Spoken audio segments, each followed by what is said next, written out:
Well, it's time for our newspaper review. Sally's here to go through the papers, and we're going to look at what's making headlines around the world. OK, let's start with the front page of today's Times newspaper in the UK, of course. A warning from US officials: if the UK votes to leave the European Union, its place and influence in the world would be dangerously weakened. Staying with European news, the Financial Times reports that the continent's migrant crisis has claimed its first political casualty. On Monday, Austria's Chancellor quit after losing the backing of his centre-left Social Democratic Party. Now, this is a man who's very much in the news today. This is Gulf News front page. Rodrigo Duterte, the tough-talking mayor, dubbed the Donald Trump of the East, has claimed victory, of course, in the Philippine presidential election. In other political news, free mobiles and mopeds, the mother of all election promises. That's the headline on today's Irish Times. This report looks at the, shall we say, unusual tactics that ministers in southern India are using to try and woo voters. This is the International New York Times front page, a report on how low oil prices are wreaking havoc in Africa's largest economy, that's Nigeria. It talks about the country's painfully long lines for gas and power failures that last for days. And trending globally, this glamour is going viral. Do you see what we did there? Pictured here on news site 24/7, a social media success story about a Croatian makeup artist who regularly tizzies up her grandmother at her nursing home in Split. Fascinating. Well, Indeed. We've got Cornelia Meyer with us, CEO of MRL Corporation, to talk us through some of these stories. Good morning, Cornelia. Nice to see you. Good morning. Let's start with that front page of the Times.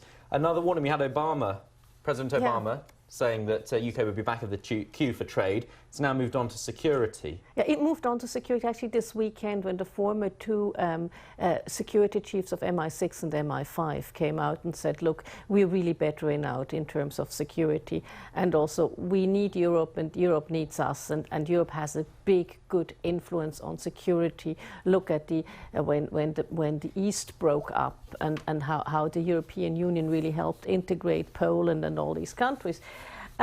They're absolutely right, and I'm a confessed person, Remainer. I'm somebody who likes to remain in. Although that said, but that said, what I have to say is, I wonder how the British public take to having all these foreign leaders. Abe came out and tell them what to do, because this is exactly. So because we're British, and I don't think Americans would like it too much when a whole load of UK officials told them how to vote and what to do. Well, it's also interesting because on the security point, there are some people who say that it's Europe, the European Union, that's ensured peace. Others will say actually NATO is the key organisation. Well, I would say the European Union has more softer power, and NATO has the guns. So you have two things. You have NATO that sort of has the guns, and the European Union, which has, soft diplomacy, soft power.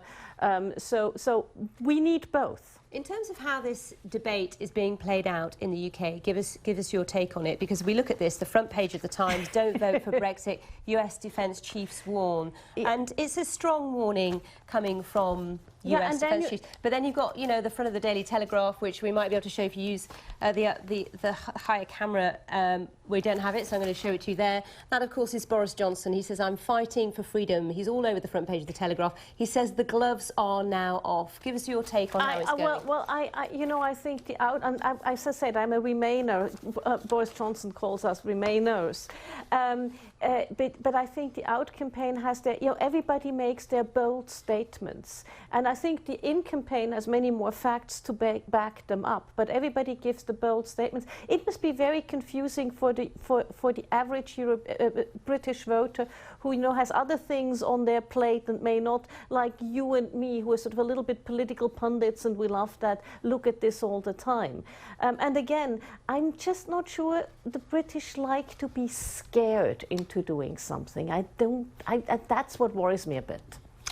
Let's stay with European news, but let's move on to another story. Front page of the Financial Times, and the Austrian Chancellor being described as a political casualty of the migrant crisis.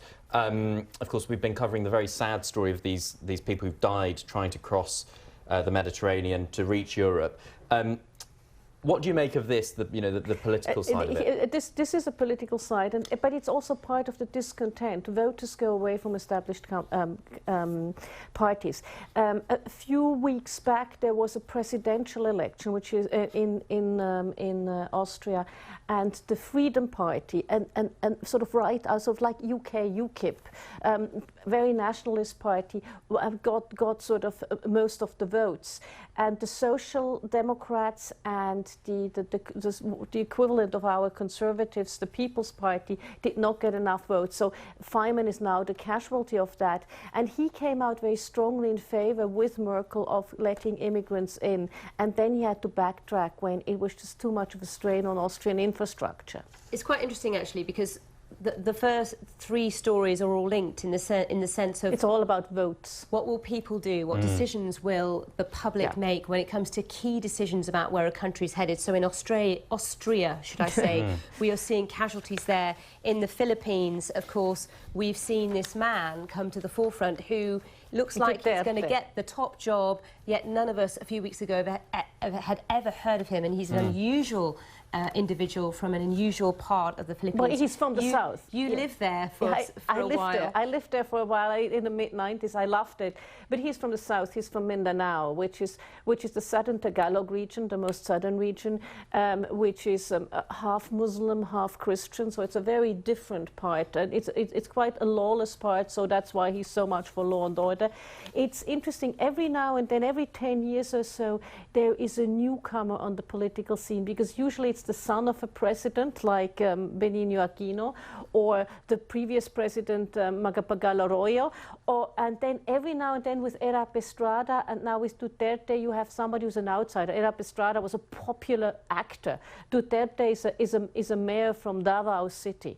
But he's been described as the East's equivalent of Donald Trump. Yeah, he makes outrageous statements. And you're looking at all these stories and all these events emerging around the world, and there's this sort of sense of an anti-establishment feeling rising up wherever you're looking at the moment. Absolutely. I mean, you see it in America.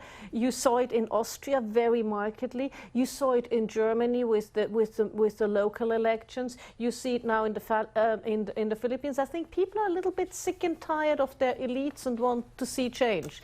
The change can be quite colourful, though. I just wonder whether the elites in southern India recognise that. And I say that because the front page of the Irish Times has this story about free mobiles and mopeds being promised. In Tamil Nadu, yes. I'm moving there. I actually need new appliances.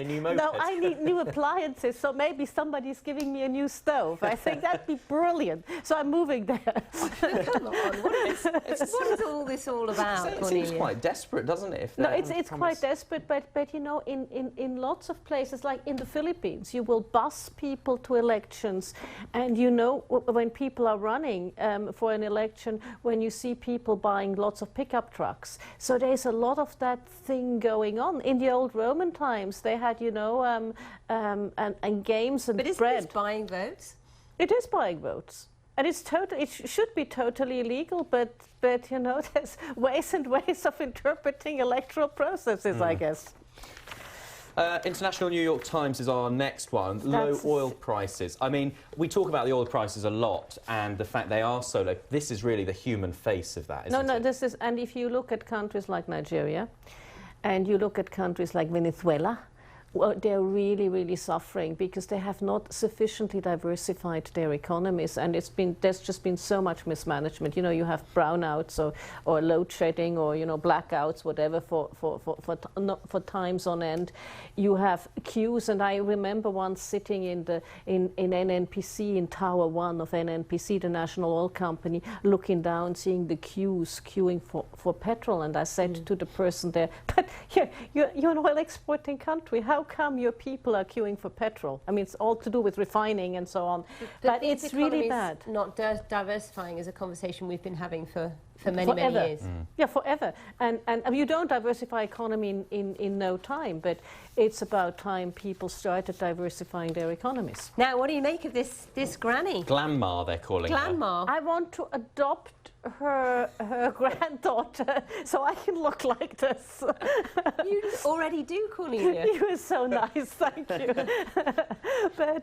but it's amazing. I mean, it's just. I mean, It's quite interesting how it's gone unbelievable. viral, though, hasn't it? Well, Yeah. but it's so stark. Of course, it would go viral. Yeah. Cornelia Meyer, thank you very much for coming in this morning. Thanks. And thank you for watching. Thanks for your time. Bye Have for a now. really good day, whatever you're up to. We'll see you soon. Bye-bye.